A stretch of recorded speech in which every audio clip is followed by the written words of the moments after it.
Chasms, crumbs, and the mercy of God. This morning's texts confront us with behaviors we handle no better than Jesus' first century audience. The words of the prophet Amos remind us of the very teaching the rich person failed to take seriously, or for that matter, even notice.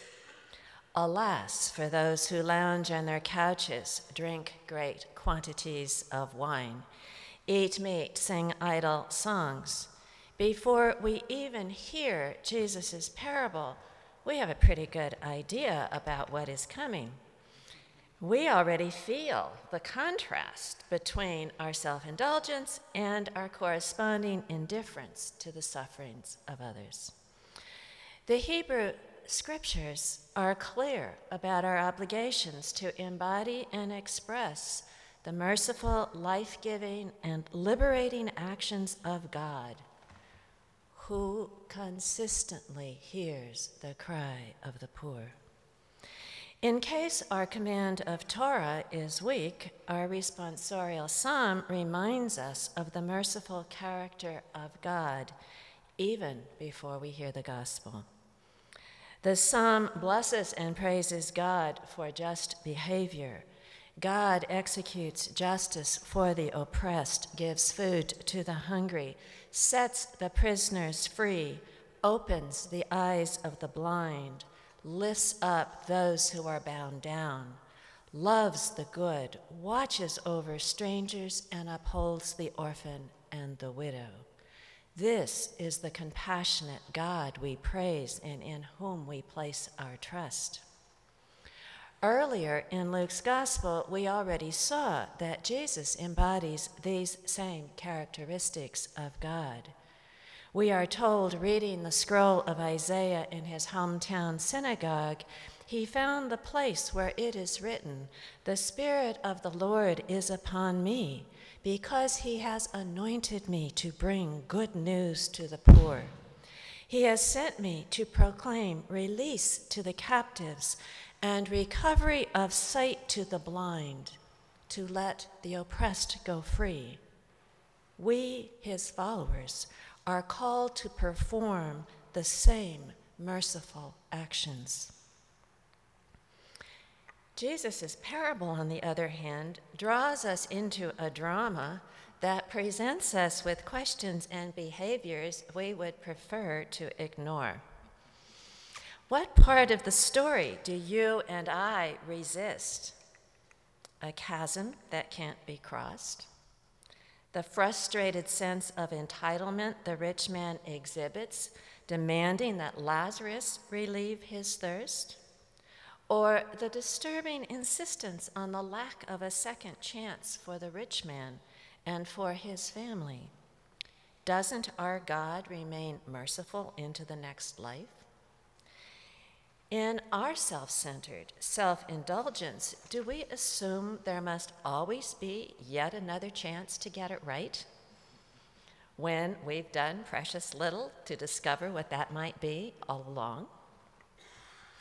The narrative power of the story draws us in even as it turns our comfortable world upside down.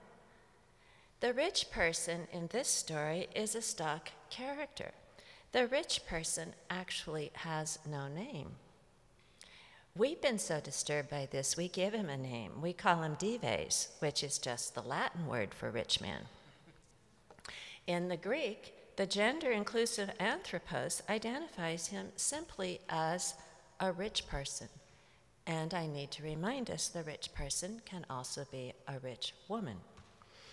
Dressed in the finest clothing of the day, equivalent perhaps to Armani, Salvatore Ferragamo, or your own designer of choice, he not only dines well, but feasts sumptuously every day. The contrast hits us immediately.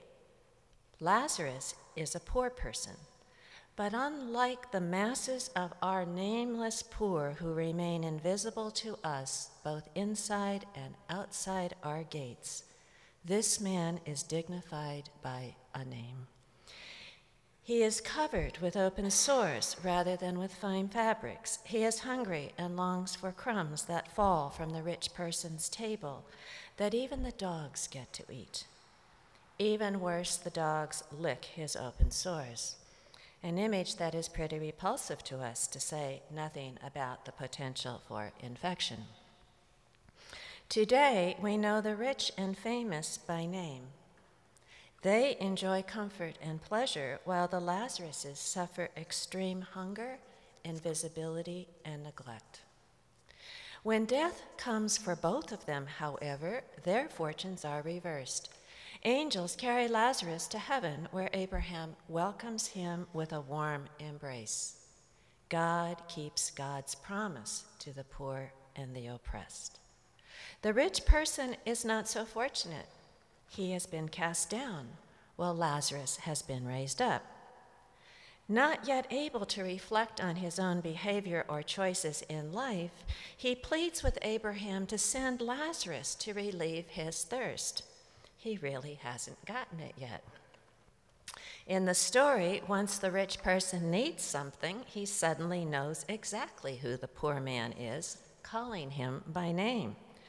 Although he did nothing in his earthly life to relieve Lazarus' suffering, he appeals to Abraham to give Lazarus yet another assignment on behalf of a rich person. In response, Abraham explains the reversal.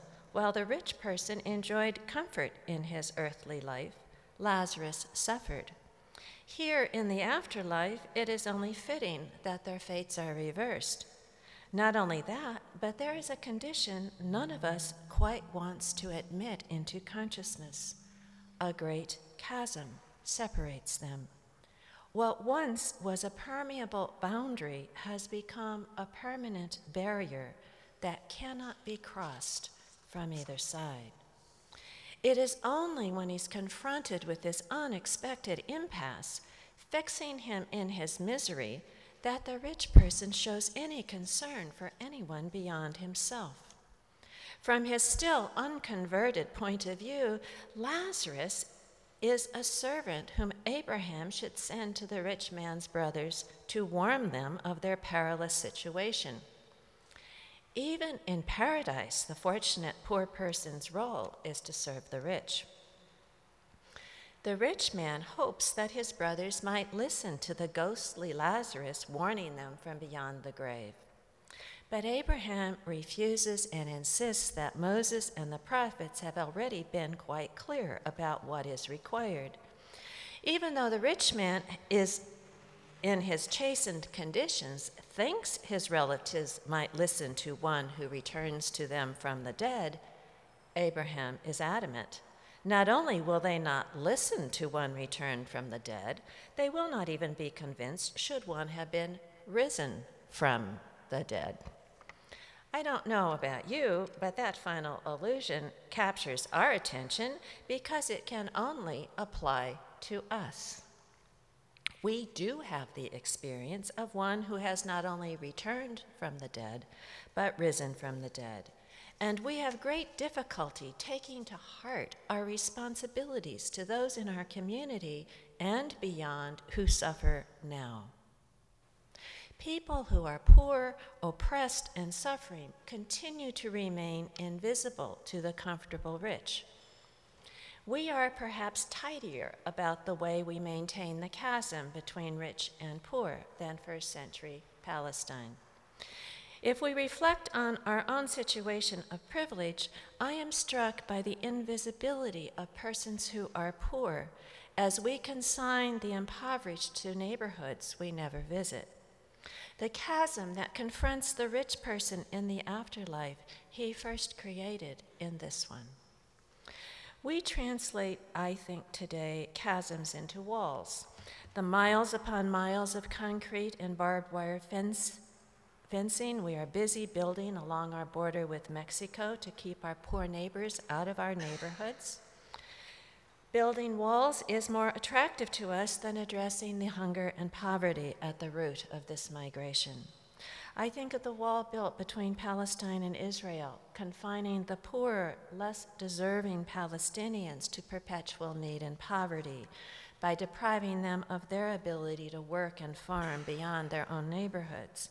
I think of African American poverty in New Orleans, still entrenched 5 years after Katrina and pretty much out of sight again. And I think about some of our neighborhoods in New Haven.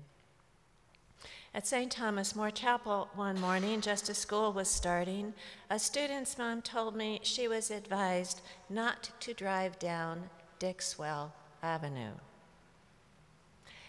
that it wasn't safe on a Sunday morning. Really? Most of the folks I had just seen on Dixwell on my way to church were all themselves going to their own churches. Not safe. But I could also not help but notice that some of the neighborhoods along the way are poor. We too easily seem to develop habits of avoiding the reminders that we do not all enjoy the same standard of living. I also think of the Pakistanis devastated by floods, their homes gone, their farmlands ruined, and our rather anemic response, along with other first world countries, to help them. Some of you may have participated last night in the benefit here, trying to mobilize a stronger response within this community. Sometimes our poor and suffering brothers and sisters are only too clearly in view through the internet and other media, and this can become so overwhelming we suffer compassion fatigue. If we care, and we have an excuse for remaining, indifferent if we don't. In addition to the chasms that separate rich and poor, I was also drawn to think about the crumbs from the rich person's table for which Lazarus longs. Our world is more complicated than first century Palestine. We know much more about the causes of hunger than those in the world of the parable. I recently read that the food we waste could actually feed the world. A stunning amount of the food we grow never gets from the farm to our plates. Food is wasted at every step along the way of our own food chain. A 2004 study estimates that our food waste might be close to 50%. An astounding 50 million tons of food wasted each year. We desperately need to find efficient ways to get this food to those who need it and can benefit from it. Related to these wasted crumbs from the tables of first world countries is the distribution of land and food resources that favor the rich. The insistence on exporting food from all over the world to us has resulted in causing these countries to export the food they grow to us while their own people go hungry. Creative agricultural movements that advocate we begin to grow our own food again might stop us from impoverishing our poor neighbors so we can have every food in season or out of season. But we will be unable to mobilize sufficient reform until we really understand the largely invisible and impersonal processes around food, resources, and politics that maintain unnecessary levels of poverty both here and abroad. Finally, I think of the poor in our midst whom we either ignore or do not see, maybe even closer to home. Among those of us who inhabit the rarefied world of Ivy League education, we may too easily be tempted to assume that we are all equally privileged. Certainly, all of us who work or teach or study or research at Yale are privileged. We are privileged, wealthy in our intellectual gifts and in terms of the educational background we bring to this community. But we do not all equally share the same sense of entitlement about how we are treated and treat others.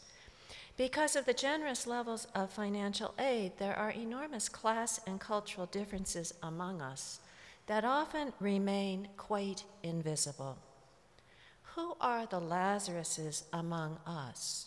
Who among us here in this chapel this morning, despite our privilege, feel more like Lazarus than the rich person?